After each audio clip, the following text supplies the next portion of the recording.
The Middle East, the very historic Abraham Accords, which is one of the most important agreements.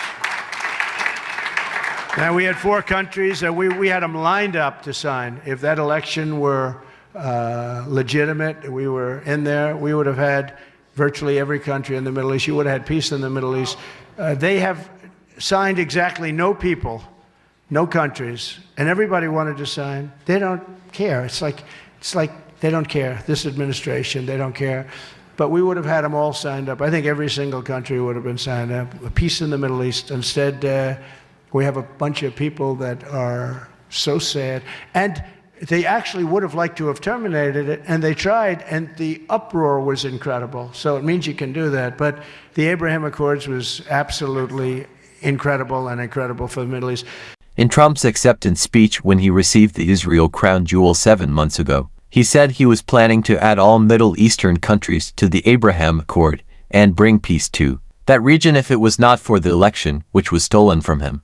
This is suggestive that when he returns in office in 2025, he will add many Middle Eastern countries to it to resolve the escalating conflict happening between Israel and surrounding nations. Following this speech, Trump escalated his claims that only him can bring peace to that region and the world, considering that it was him who signed the original peace deal, the Abraham Accord. He calls the deal of the century. It is very concerning for the same man to be the one to confirm it or strengthen it by adding more countries to it, after having fulfilled a lot of AntiChrist prophecies already. Him confirming the Abraham Accord will seal him officially as the AntiChrist. Most people from different faiths are angry at how President Biden handled the conflict and are longing for the conflict to end and now hoping Trump returns. This conflict will be the one that will see Trump being seen as the hero by many faiths, as a result being loved by people from many religions. Prophecy in the book of Daniel, chapter 9 verse 27 states, "Then he shall confirm a covenant with many for 1 week, but in the middle of the week, he shall bring an end to sacrifice and offering, and on the wing of abominations shall be one who makes desolate, even until the consummation, which is determined, is poured out on the desolate."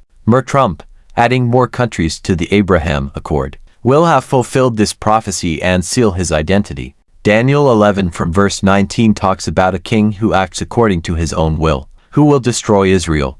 It states that he shall stumble and not be found and is replaced by a king who tries to impose taxes on the rich. But within a few years, he will return to defeat the imposer of taxes on the rich, not in anger or battle, meaning political. After he is back, it shows he will return in the name of peace and even deceive the Prince of Israel into a false peace treaty, which he will later revoke after the temple is built. Daniel 11 from verse 19 states, "Then he shall turn his face toward the fortress of his own land, but he shall stumble and fall, and not be found. There shall rise in his place one who imposes taxes on the glorious kingdom, but within a few days he shall be destroyed, but not in anger or in battle.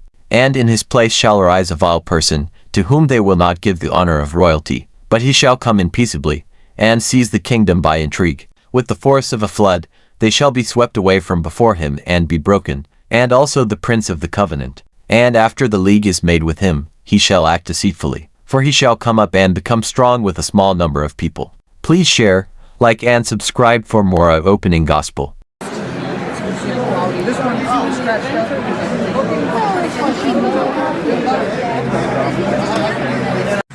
I am the chosen one. And on June 14th, 1946, God looked down on his planned paradise and said, "I need a caretaker." So God gave us Trump. Is there a Messiah In Judaism, in Judaism? Jews invented the Messiah. But it's not the same Messiah that most people think about. Okay. Right? Because when Christians think of the Messiah, they think of someone who's divine. Yeah. They think of, the end of days. What we have for the Messiah is a man, a king of this earth, who's going to bring peace among the nations in this world. And he will not be divine. He will not be divine. As president, I was proud to be the best friend, they say the best president that Israel's ever had, actually. And it's a very interesting phenomenon because in Israel, I could be elected prime minister today. If I ever decided to give this up and go over to Israel, I would be elected very quickly. They have polls at 99%. The Abraham Accords heralded the dawn of a new age of peace. But I believe that we are at the cusp of an even more dramatic breakthrough, an historic peace between Israel and Saudi Arabia. Such a peace will go a long way to ending the Arab-Israeli conflict. Now look at what happens when we make peace between Saudi Arabia and Israel. The whole Middle East changes. We tear down the walls of enmity. We bring the possibility of prosperity and peace to this entire region. Be the first step to the temple. So we have the priest, we have the red heifer, we have the land, and we have everything ready. We just need to wait another 1.5 years. Happy to announce that the Mikdash Educational Center just produced a new Cyrus Trump temple coin. This special coin was produced and minted for the 70 years of the independence of the State of Israel, and to honor and praise President Donald Trump, who promised, but not only promised, also fulfilled this promise, and next week will move the American embassy to Jerusalem. President Trump is starting a prophetic process by moving the American embassy to Jerusalem.